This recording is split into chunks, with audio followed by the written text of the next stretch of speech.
Alright, welcome back guys. We're doing another Immortals video just because we've been enjoying playing it so much.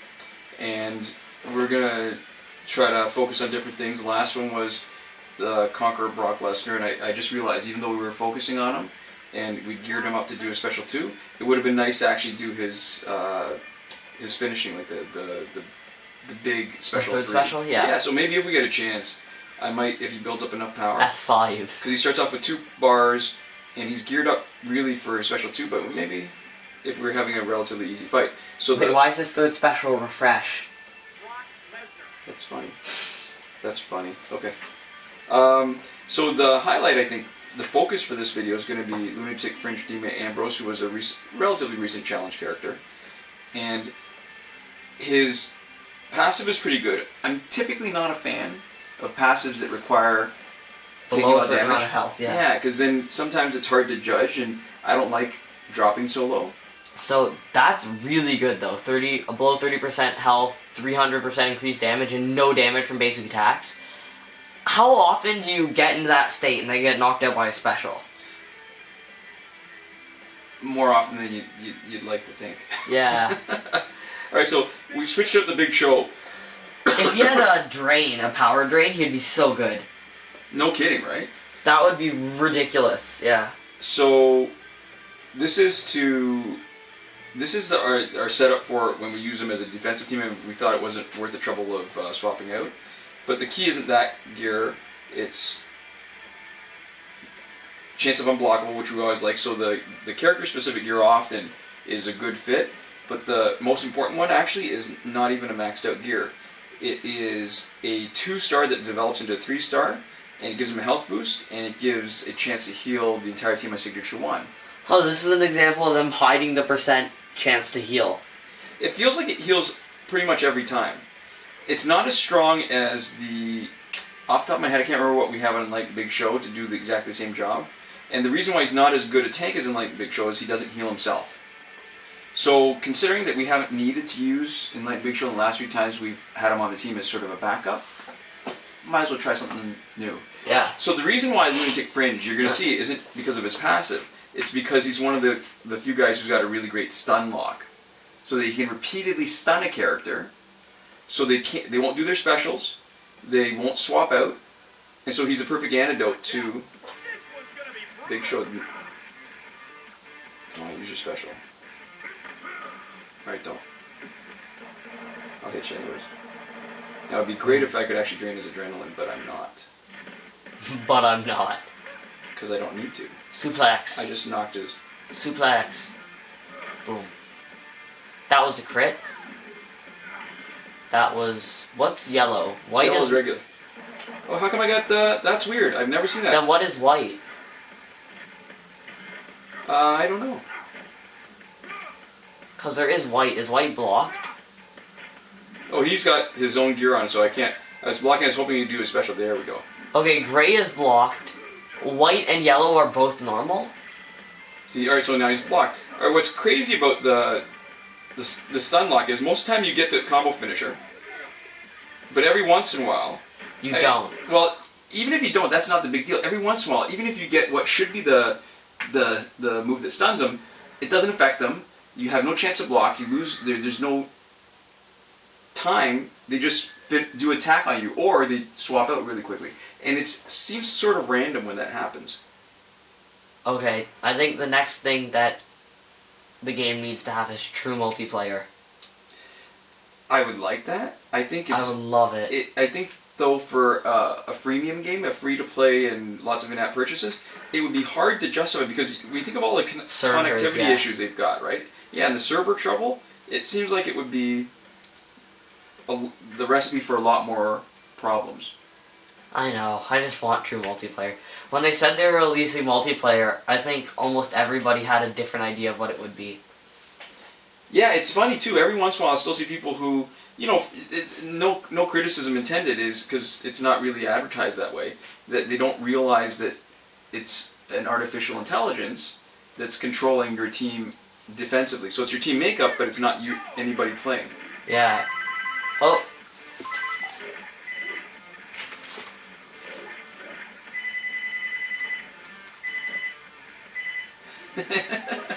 Real life intrudes upon. Okay, I didn't recognize the number, so I just hung up.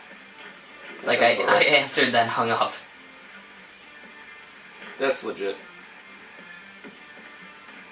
Oh, and this 300% boost actually affects his specials too. Alright, so yeah, now... it's all damage. Oh, Alright, so 12,000. Big Show does 12,000 health boost, which is alright. I won't complain about that. Yeah, we've been getting calls from that number, but answering them, I don't think they've ever actually said anything when we've answered. Stun lock. Alright, oh, there we go. Well, that's weird. Yeah, what was weird, I don't know how that triggered. Remember the one time that Brock Lesnar... Oh yeah, did the second special at the end of the Suplex City ability, and he still had could, the... Yeah, and so it did more damage. That's crazy. And it was for the last one anyway, so you wouldn't have gotten an extra one out of it. It's just like an extra little... Alright, that's definitely something worth experimenting with, if we can figure that out. Yeah, but I think true multiplayer would be hard, but it'd be so much fun. Oh, absolutely. I think multiplayer adds a level of depth to any game. Asymmetric multiplayer, where you're accessing other people's information, but you're not actually playing that's not asymmetric multiplayer, sorry. I guess it's kind of like an offline multiplayer, where you just put up information, like, for example, there could be a multiplayer where, like, you make platforms and other people have to solve them. Right. Like, there's one app where you make a dungeon to store your gems that you steal from people, and then people can go into your dungeon and steal them from you. And it's King of Thieves. But there's that kind of multiplayer where you're not actually doing any playing with other real people, you're just interacting with the stuff that they've left for you. And then there's true multiplayer, and I think this is the kind of like offline multiplayer, right? And I think true multiplayer would be so much cooler, wouldn't it? Oh, absolutely. No argument for me. Oh, see there, that one didn't block, that's okay though. Sorry, that one didn't lock him. Use the third special or the second special. Alright, let's bring in One Brock. of those two. Oh, or not.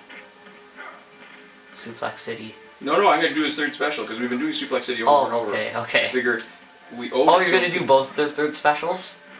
Yeah, why not? Nice. That's in. It's probably going to be less efficient than if I'd used his regular special. No movement. Oh, there we go. I mean, we're not really aiming... Oh, how come it didn't trigger? There we go.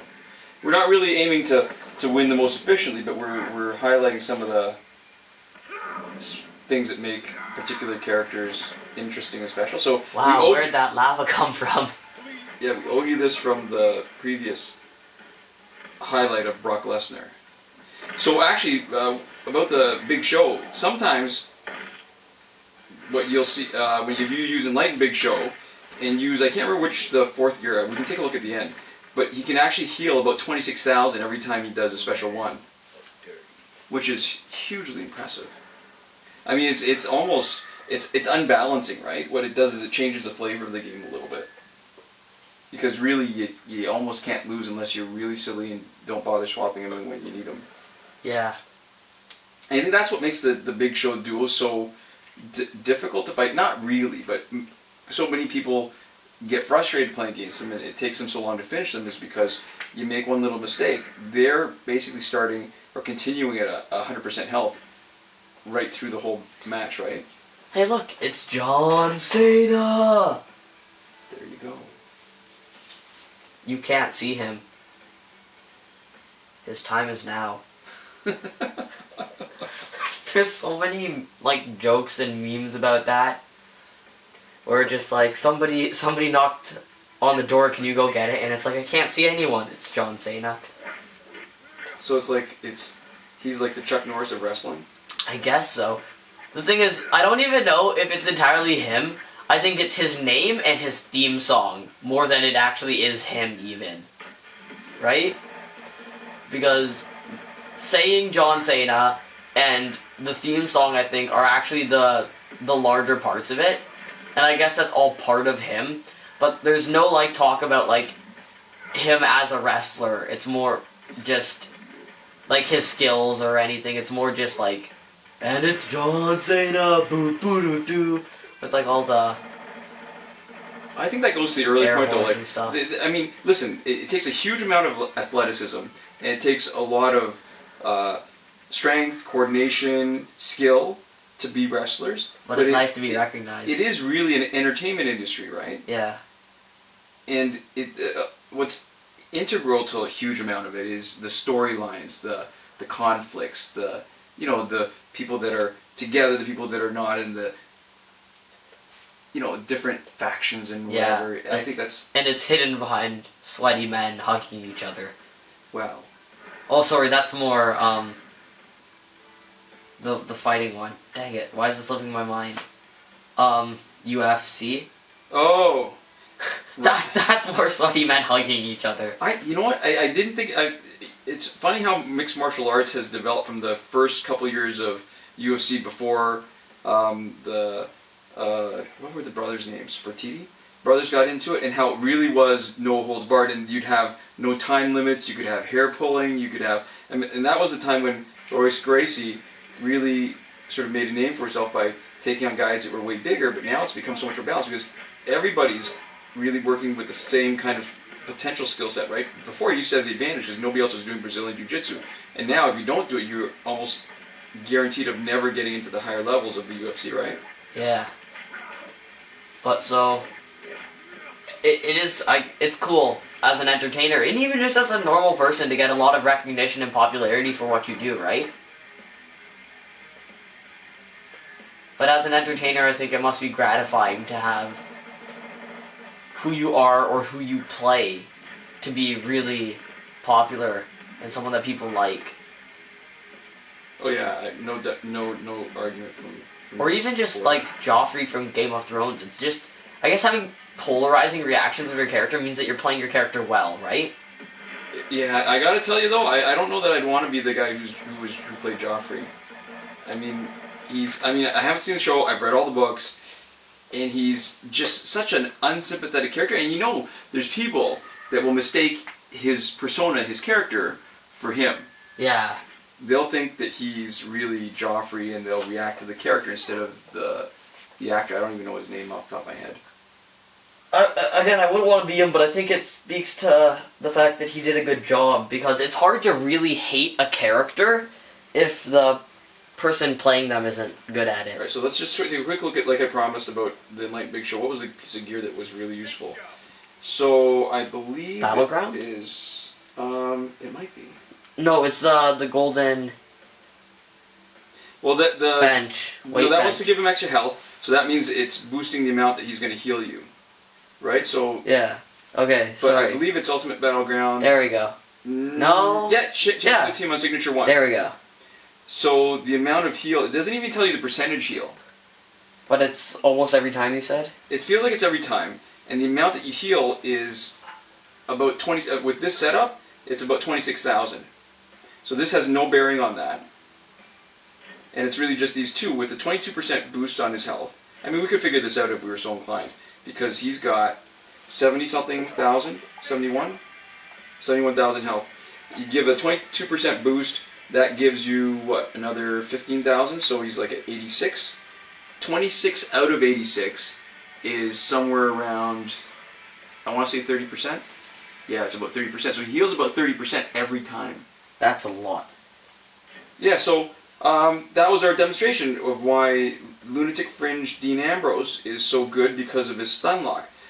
But we were hoping to show you one of those times where it would not work and out of the blue. So you got to be a little bit careful, and you can't be the only guy, otherwise you're only offensive guy, or you're going to run into trouble where when it doesn't work and you all of a sudden get knocked out. You're in trouble. But his passive means that it's much less likely to happen, because if he goes low, then all You of a got sudden something to, lean on. he's a monster. Alright, that was it. Thanks for watching, guys. See you guys next time. Komoda.